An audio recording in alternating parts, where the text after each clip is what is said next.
भारतीय नौसेना का पहला स्वदेश निर्मित missile corvette INS khukri P-49 को 23 दिसंबर 2021 को नौसेना सेवाओं से हटा दिया गया।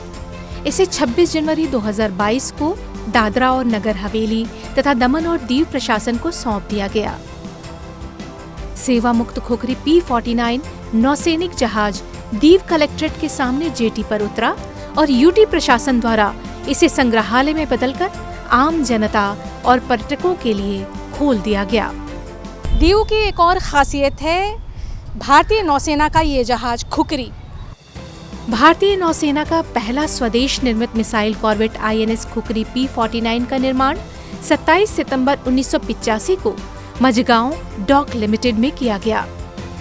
3 दिसंबर 1986 को इस जहाज को लॉन्च किया गया और 23 अगस्त 1989 को इसे कमीशन कर दिया गया। 32 साल की सेवा के बाद 23 दिसंबर 2021 को इस जहाज को सेवा मुक्त कर दिया गया।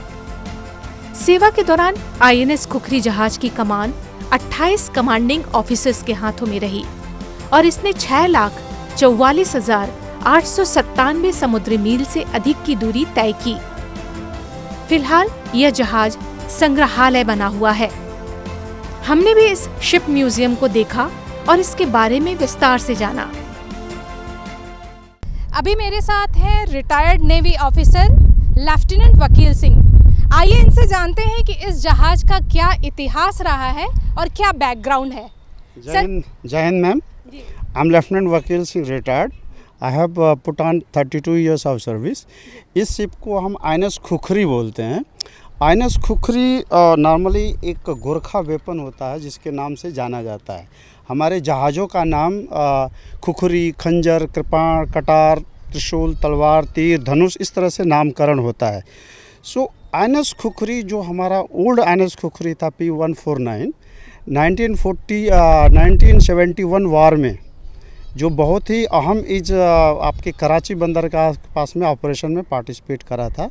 और जैसा कि आप सभी को पता होगा कि उस युद्ध में 1971 के युद्ध में पाकिस्तान के 2 टुकड़े हुए थे।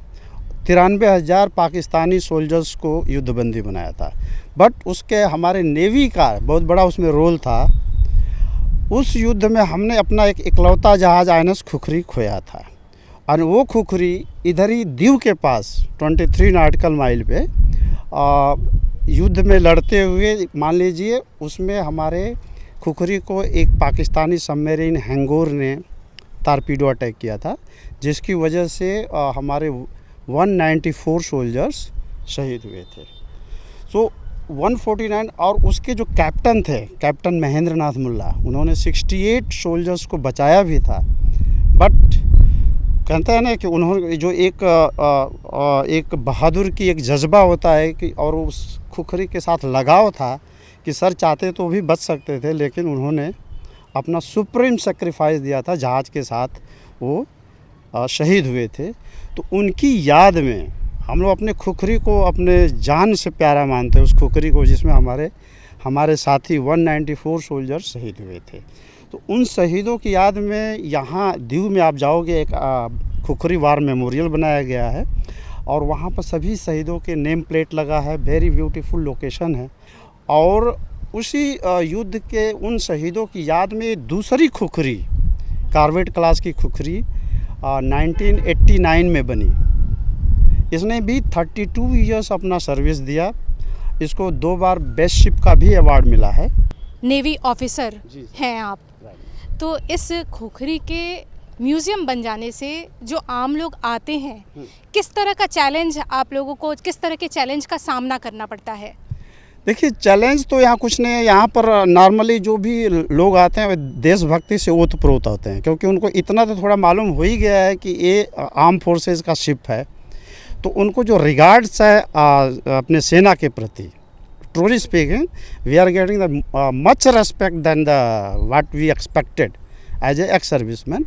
एंड कुछ लोग ऐसे भी आते हैं भाई कि उनको मोटो ही है कि अपना मोटो ओनली फ़ोटो हैं तो फ़ोटो ले करके अपना चले जाते हैं। बट बहुत से लोग होते हैं इंटरेस्टेड रहते हैं कि भाई सेना में कैसे सोते हैं। जैसे आप देखोगे नीचे जाओगे तो कैसा हमारा एकोमोडेशंस है, कैसे हम लोग रहते हैं, हमारी जो शिप की जो टेक्नोलॉजी कैसी रही होगी, तो काफ़ी लोगों का इंटरेक्शन होता है। आइए चलते हैं INS खुखरी P49 जहाज के अंदर और देखते हैं वहाँ क्या क्या है।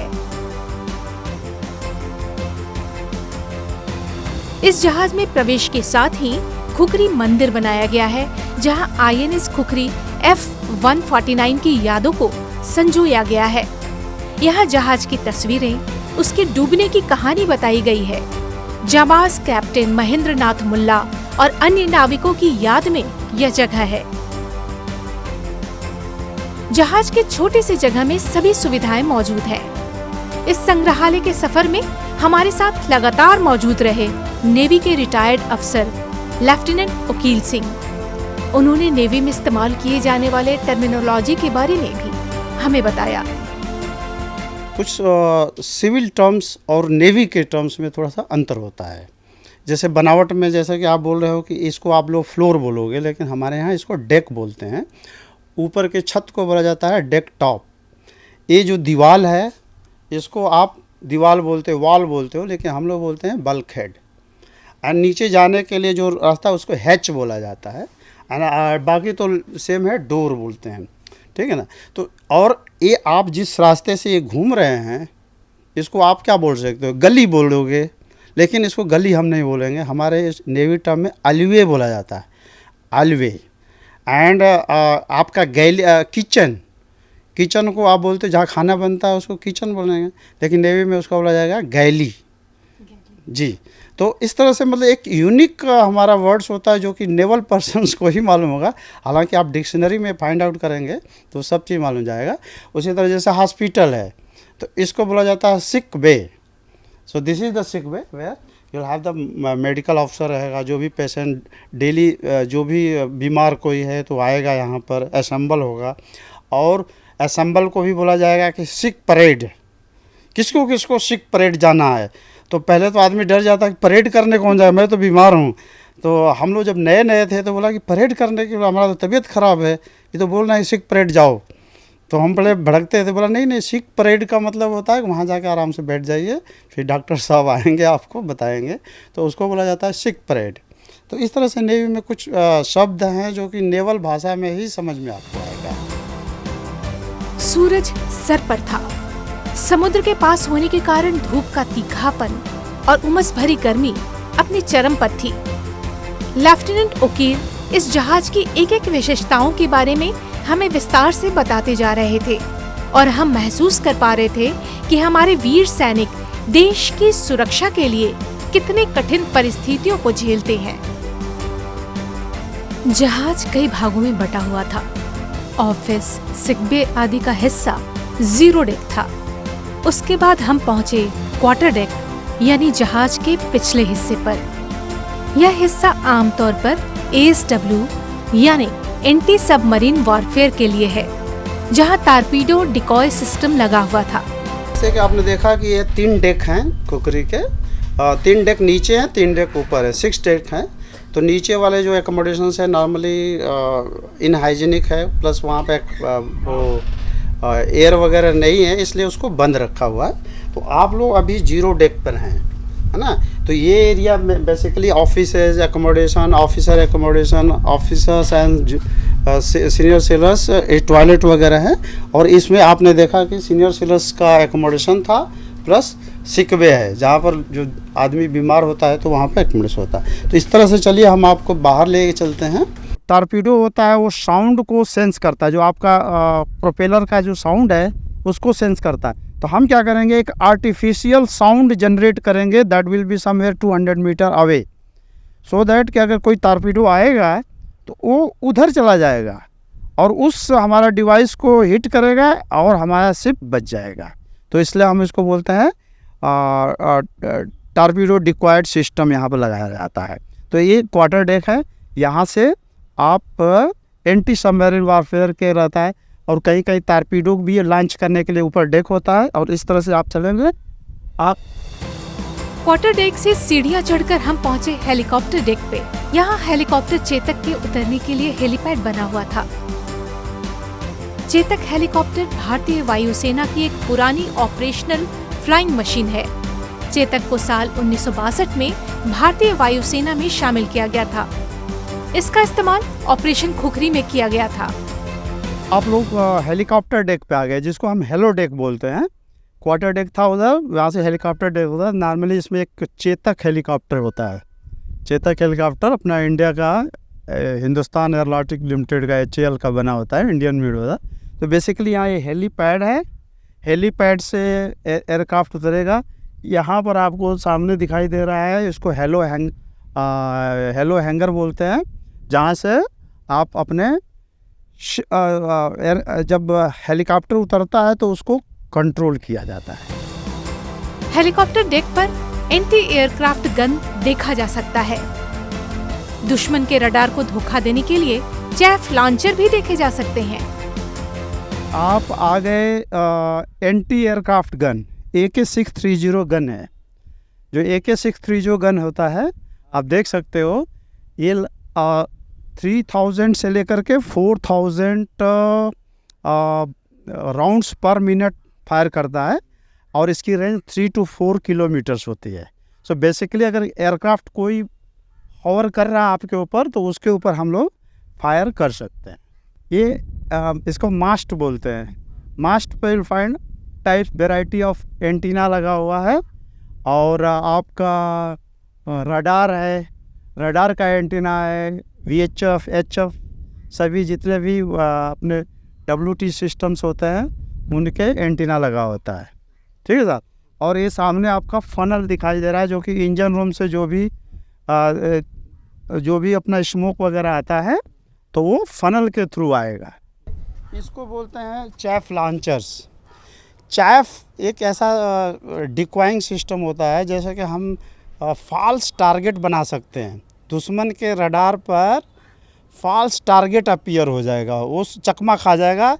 हम यहाँ से फॉल्स टारगेट छोड़ देंगे, जिससे कि जो मिसाइल अगर हमारी तरफ आ रही है तो वो उस टारगेट की तरफ चली जाएगी और हम यहाँ से अपना जगह अपना चेंज कर सकते हैं। अब हम यहाँ से आपको ब्रिज में ले चलते हैं, जहाँ के हम बोलते हैं कंट्रोल एंड कमांड। उसको एक ब्रिज का मतलब ही होता है। ब्रिज तो आप समझ लोगे कि पुल होगा, लेकिन नेवल टर्म्स में मतलब something bridging, control and command के बीच में एक ब्रिज बनाया जाता है। वो चीज़ हम ऊपर देखेंगे। हेलीकॉप्टर डेक से और ऊपर वह जगह है जो शिप का सबसे इम्पोर्टेंट एरिया है। वह है ब्रिज, यानी कंट्रोल एंड कमांड के बीच समन्वय के लिए बनाई गई जगह। इसके साथ ही हम उस केबिन में पहुंचते हैं जहां से जहाज को दिशा दी जाती है और जरूरी निर्णय लिए जाते हैं। बहुत आ रहे हैं ब्रिज डेक पे। अभी आपको हम ब्रिज बताएंगे। यहाँ से ही आपके जो flag deck and bridge deck बोला जाता है। तो ब्रिज के बारे में थोड़ा बहुत इन्फॉर्मेशन आपको यहाँ से बता सकते। LMG पोस्ट है। यहाँ पर 2 LMG भी, जब कोई टारगेट को डिस्ट्रॉय होता है तो कई जगह से दुश्मन के टारगेट को इंगेज किया जाता है। तो यहाँ पे LMG पॉइंट है, जहाँ पे एक बंदा अपना लाइट मशीन गन लेकर के रहेगा। और ये आ गए हम ब्रिज में। ब्रिज में लगभग जो officer of the watch, signal man, quarter master रहेगा आपके। जैसे देखिए यहाँ पर क्वार्टर मास्टर का है, वो स्टीयरिंग को अपना करता रहा, किस डायरेक्शन में ले जाना है इस तरह से वो स्टीयर करेगा जहाज़ को। जैसा उसको नेविगेशन ऑफिसर गाइड करेगा कि भाई कितने डिग्री पर रखना है, लाइक से 5 degree port, 5 degree starboard, so accordingly ही विल करेक्ट। लेट अस से कि अगर हमको जाना है 280, लेट अस हम बोलेंगे कि शिप्स का हेड 280 पर चलते हैं, लेकिन जहाज़ एक बार 280 पर तो रहेगा नहीं, क्योंकि जो पानी का वेव्स है कभी आपको 275 कर देगा, कभी 285 कर देगा। तो आपको 280 करना तो उसको करेक्शन देता रहेगा हमेशा। 5 degree ports, 5 degree starboards. So this is the night vision camera. ये चार्ट रूम्स है। बेसिकली यू विल फाइंड, जब किसी को चार्ट हाउस में आपको नेविगेट करना है तो वहाँ पर आपको कहीं समुद्री रास्ता नहीं दिखेगा। आफ्टर 8 किलोमीटर समंदर और आसमान दोनों सट जाता है। तो यहाँ से आप पता करते हो कि भाई हमको जैसे नॉर्थ, साउथ, वेस्ट, ईस्ट, तो कितने डिग्री पर जाना है। अगर हमको इस पोजीशन से इस पोजीशन में जाना है तो कौन सा डिस्टेंस पड़ेगा या कौन सा डिग्री पड़ेगा, उस डायरेक्शन में शिप्स का हेड करेंगे और वहाँ से आप सीधे पहुँच सकते हो। तो नॉर्मली रहता है ये कैप्टन चेयर है। कैप्टन जब भी कोई इम्पोर्टेंट ओकेजन होगा, जब मैनवरिंग कर रहे हैं या मिसाइल फायर कर रहे हैं या कोई बड़ा इवेंट हो, तो captain can sit here, okay. Otherwise direction नहीं देंगे। There will be officer of the watch and other his associate officers, जैसे navigating officer, gunnery officer, missile officer, anti submarine, ASWOs, so all officers are there. He is the supreme boss. And if there will be any doubt, the clarification can be taken from the boss. Her ship में emergency के समय में बचाव के लिए life raft की सुविधा होती है, जिसके बारे में वकील सिंह ने विस्तार से बताया। ये जो लाइफ राफ्ट है, इमरजेंसी में कभी भी जब जहाज डूब रहा हो तो इसमें 20 मैन कैपेसिटी होती है। इस लाइफ राफ्ट में 20 आदमी की जान बचाया जाता है। इसमें 3 दिन का राशन होता है। 3 दिन का 1 लीटर पर डे के हिसाब से, यानी कि 20 या 60 लीटर पानी इसके अंदर होगा। एक दिन में उसको 1 लीटर पानी मिलता है। मील टैबलेट होगा। बाकी रिक्रिएशन के लिए कुछ ताश के पत्ते वगैरह और इस तरह से रहता है। कम से कम 3 दिन तक आदमी सर्वाइव करे, जब तक कि उसको रेस्क्यू एयरक्राफ्ट या रेस्क्यू शिप ना आ जाए। तो सब लोग, जितने लोग होंगे, इनकेस जब जहाज़ डूबने वाला होता है तो सबको बोला जाएगा कि board hands to boat deck. So सब लोग अपने अपने बोट के सामने, लाइव बोट के सामने आके खड़े हो जाएंगे। फिर बोला जाएगा अबेंडन द शिप, माने कि आप जहाज़ को छोड़ दो। तो सब अपना अपना पानी खोल कर, लाइफ जैकेट पहन करके पानी में कूद जाएगा। लास्ट मैन जो रहेगा वो इसको रोल कर देगा। इस तरह से लास्ट मैन जा कर के फिर सब जिसका जो लाइफ राफ्ट है उसी लाइफ राफ्ट में जाना होगा। अगर कोई इधर का उधर गया तो तुरंत भगा देगा, क्योंकि 20 के बाद में अगर 21 हो गया तो यू आर गोइंग टू खतरे में डाल रहे हैं 20 आदमी की जान। तो वो बाहर से लटक के काम चल सकता है, बट उस बोट में कोई आने नहीं देगा। तो हम लोग अभी कैप्टन केबिन देखेंगे। एक कमांडिंग ऑफिसर्स केबिन है। So normally a day cabin है, that will be the right cabin. So you can focus on that number of commanding officers who has commanded this ship. The name plate is there. You'll find the first commanding officer was S. Bhasin sir, Commander S. Bhasin. This is the khukri. Okay. So the Gorkha से कि अगर जब तक उसके पास एक खुखरी है तो बड़े से बड़े दुश्मन से वो भिड़ सकता है। मतलब उसके पास इतना कॉन्फिडेंस होता है कि अगर उसके पास गन भी नहीं है, कुछ नहीं है, but if he has the khukri तो किसी भी दुश्मन के साथ में लड़ सकता है। तो इस नेम के साथ ही इस जहाज़ का भी लगभग वही कल्चर रहा है। कभी भी खुखरी डरा नहीं है, ठीक है ना। तो आप इसको देख सकते हैं। इस तरह से हम लोग अपने खुखरी जहाज़ का अंतिम पड़ाव पर पहुंच चुके हैं। जैसे कि पृथ्वी का एक चक्कर लगाने के बाद में आप वहीं पे आ जाते हो, तो दोबारा हम लोग एंट्री पॉइंट से एग्जिट पॉइंट पर आ गए हैं। आप लोग आए, आप लोगों ने जानकारी ली, आप लोगों का बहुत बहुत धन्यवाद। जय हिंद, सैल्यूट एंड जय भारत। Thank you. बल, साहस, जोश और दम, खुखरी नहीं किसी से कम।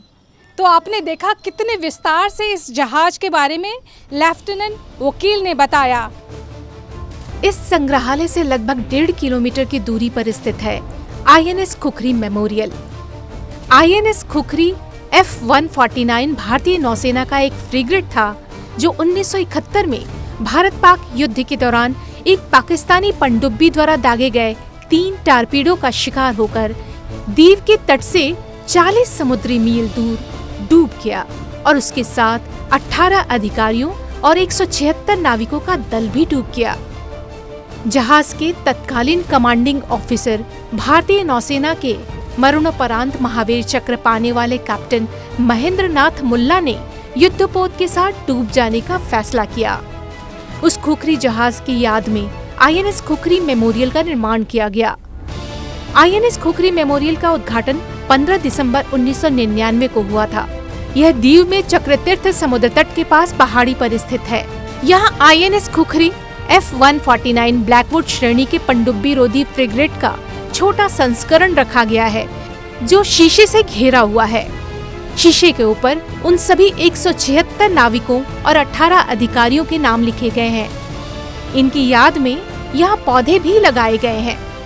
सूरज अस्ताचल की ओर जा रहा है और हम इस समय दीव में उस स्थान पर हैं जहां आने के बाद किसी की भी आंखें नम हो जाएंगी। जी हाँ, ये स्थान उन वीरों की याद में बनाया गया है जो खुखरी जहाज में डूब गए थे। ऐसे में माखनलाल चतुर्वेदी की पुष्प की अभिलाषा की 2 पंक्तियां याद आ रही हैं। मुझे तोड़ लेना वनमाली, उस पथ पर तुम देना फेल, मातृभूमि पर शीश चढ़ाने जिस पथ जाए वीर अनेक।